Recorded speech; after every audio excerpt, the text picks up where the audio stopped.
Welcome back. So let's just talk about data for a second on Firestore because we might have a problem right here if you don't take care of what you're doing. So first of all, right here is in the services where I kind of add to my product collection right here. And you'll also notice I'm sending in a product. So everything works fine, we would think, right? But if somebody starts using my service who don't get what they're sending in, they might actually end up destroying my data. And let's start by actually looking at, do we protect ourselves from actually what we send in here? What if I go here in my service and I just start putting in some properties that I just kind of come up with right here. Let's make a snurf property and just write something. Let's make another property and call it dingo and just add some value right here. Doesn't matter. Let's save this and let's try and just go in actually and fire this to our Firestore database. Boom! It sent it. It doesn't have a name anymore. It should have a name, but I didn't put it in there, right? Because I just kind of overwrote the rules right here. So let's try and jump into Firebase and see what actually happened. Let's refresh because I just deleted everything. So let's just try and refresh right here and see what I actually get back. And you'll notice that the product actually is right here and it contains two new properties that shouldn't even be there. They shouldn't exist.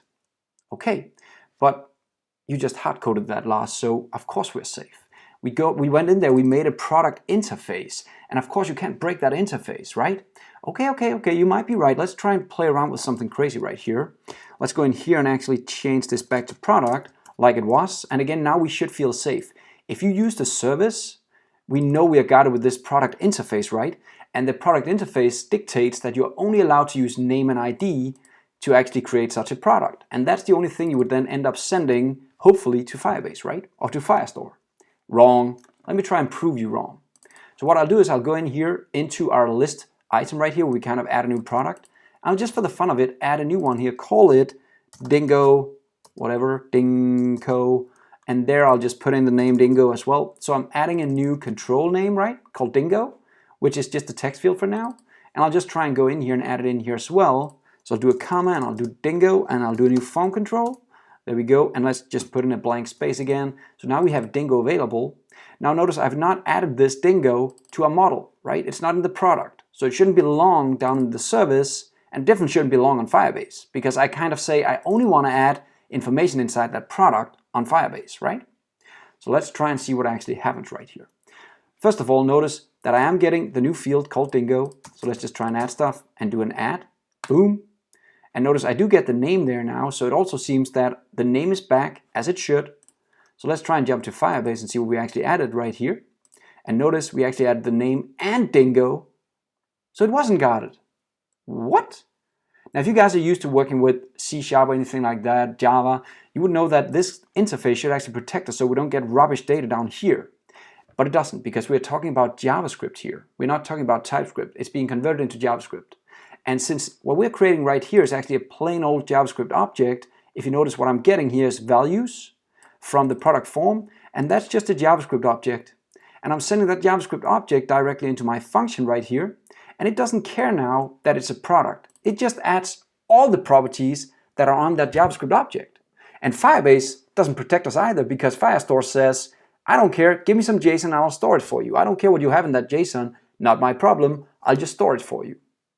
So that's a problem actually for us because we kind of just polluted our data with a new field that shouldn't be there, right? So we could fix this on Firebase using functions, and I might look into that later. But what if we wanted to protect ourselves instead inside the service to make sure that the service didn't send rubbish data to Firebase, right? How will we do that? Let's try and jump back to our code right here.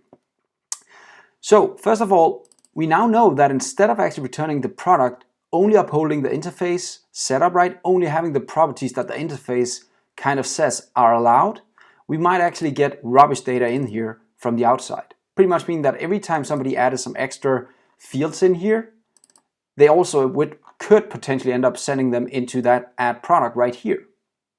So we could actually go in here and just guard ourselves and say, well, I'm not going to send everything here. I'm just going to send the name. I'm just going to send the actual name from the product data, not the entire setup, right? I would have solved the problem. Now I'll only send the name and I'll skip the dingo part up here so that wouldn't be sent. Problem solved. But we still have a problem if somebody else in my system, another component uses this service as well, they might have to remember to do the same thing or they would end up messing up our database. So we should go lower. We should go into the service and fix this problem the same way. So let's try and jump into our service instead. going into the service, and let's say here, when we add the product, instead of actually adding the product, what I want to do is I want to create a new object right here containing the name, and that name is coming from the product, and that's it. Now I'll add a product. Another thing that I'm actually doing right here is I'm making sure that even though if you pass in an ID, I'm not going to send that ID and save it when I add the collection. So I'm kind of protecting myself against two things right here. First thing is that I don't, by mistake, get the ID in there. It doesn't belong in there. That's Firebase business to kind of create that ID. And the second thing is I don't get properties that doesn't belong inside the product collection, right? So I solved a lot of problem with this single line right here from this application point of view. Now, somebody else might fuck up your database from the outside, but now this application has kind of protected itself. But sadly, there's also a backside of that coin, and that is now I have to kind of manually maintain that. So if I add new information, I might add description at some point in the model. I also have to kind of go into the code now inside my service and say, well, I of course also need to now add a description from that product, right? So you have to do that. But again, this is for protecting yourself so you don't end up getting rubbish data in the database, and that is a-okay to kind of go in there and make that protection, because it's extremely important that you don't put wrong data in your database. Pretty long video to explain that, but I kind of want you guys to see the issue. So hope you guys now see the problem you might face with this, and you have to know that you're sending JavaScript objects, so you have to guard yourself against the data or the properties that you're getting inside your methods in the services. That's it for this lesson. See you next time.